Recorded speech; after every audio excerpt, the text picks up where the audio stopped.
I just heard of a very interesting rule. Well, it's more of a guideline, really. And maybe you've heard it before, the 70-20-10 rule. So it's basically a simple rule to optimize your success. And what it is you want 70% of what you're doing to be what you know works, 20% to be experimental to improve what works, and 10% to be research-based, basically to learn from others, which I thought was pretty cool. It's nice to have something that simplifies the process. So I went to go try it, and I realized, wait a second, what if I don't know what will work? How can I do 70% of what I don't know? So for something I've been doing a while, obviously I have a decent idea. Like I could do it for working out and getting stronger, for doing videos, but if I'm doing something new, maybe I want to try and write a book or something, I don't know. But I don't know what works. I don't know what are the best steps, the best timelines, the best methods, because I've never done it before. And I don't know, it occurred to me that I think that also stops a lot of other people from even trying to do new things. Not necessarily the rule itself, but the fact that if you don't know what will work, then you don't even know where to start. Because you don't know what will work or not. You don't know what you don't know. And this, of course, it's going to be even worse if you are like a perfectionist, hypothetically, because you want it to be perfect from the beginning. And it can't be perfect because you don't know how to make it perfect. So that's kind of a conundrum. So it's almost like a catch-22 with this rule, because there's a skill valley that you have to go through before you can even start to apply the rule. Because before you optimize, before you do it well, you have to experiment and do it very badly. A lot. Like a lot. Like you have to do a lot of reps of just not doing it very well because you don't know how to do it well yet. And that's something I'm learning to deal with. I'm sure that there are others who are also dealing with that. When I do something, I always want it to be perfect and the best it can be because it feels less if it isn't, almost like it's a reflection on me.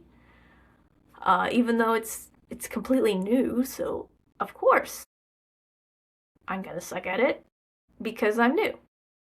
So I just wanted to share my strategy to work on this, to improve both the mindset and actually trying new things so that I can actually do new things that I want to do. And if you struggle with this, maybe this will help you as well. You can try it and let me know how it goes, because it's a work in progress.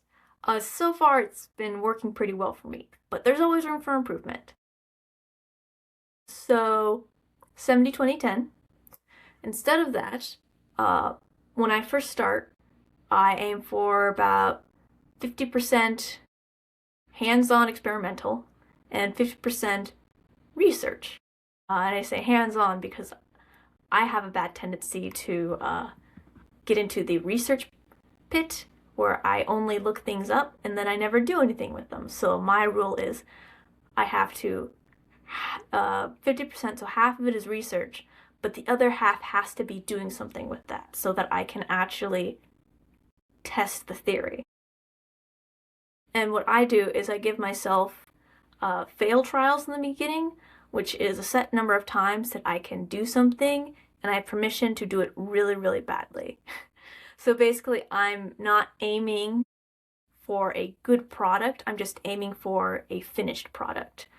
And it's allowed to be really badly. And that gives me mental space to actually finish the thing because I know it's not going to be up to my standard, what I think it should be. But if I finish it, then eventually I can learn how to make it that way. So an example of this is when I was trying to teach myself to sew, I gave myself, I think it was 5 times I can make a really bad product. Just sew 5 really bad shirts.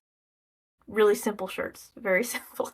And just see how it goes, get a feel for the process, get a feel for what it takes before I actually try to make something good. And when I do that, I try to, keep it also a very small project, so minimal resources, minimal design, a very small goal to make it easier to finish so that I finish and have a rough idea. And then after I get past that, once I have a decent idea, now that I've done the thing, I aim for 30% doing what worked before, 30% experimenting, and 30% is more research because research is always better. And so basically, just trying to make sure I'm repeating what worked before, but also always adding in new stuff to try and improve. And then hopefully by doing that, I make some progress and then get to the 70-20-10 part where I have a good foundation. I know generally what works and what works for me, and I know enough that it can be 70%. It's the getting to that part, sometimes is a little bit of a slog. But I personally think it's worth it. So hopefully this little trick was helpful for you. And if you'd like some other examples of how I'm using this in my own life, let me know. And if you decide to use this, I would love to hear from you and hear how it works. Or if it doesn't work, I'd love to hear why. No pressure. I just really want to, know how to do it better. So let me know. And as always, remember to be brave, be strong, be kind, and be the change that you want to see. And bye-bye.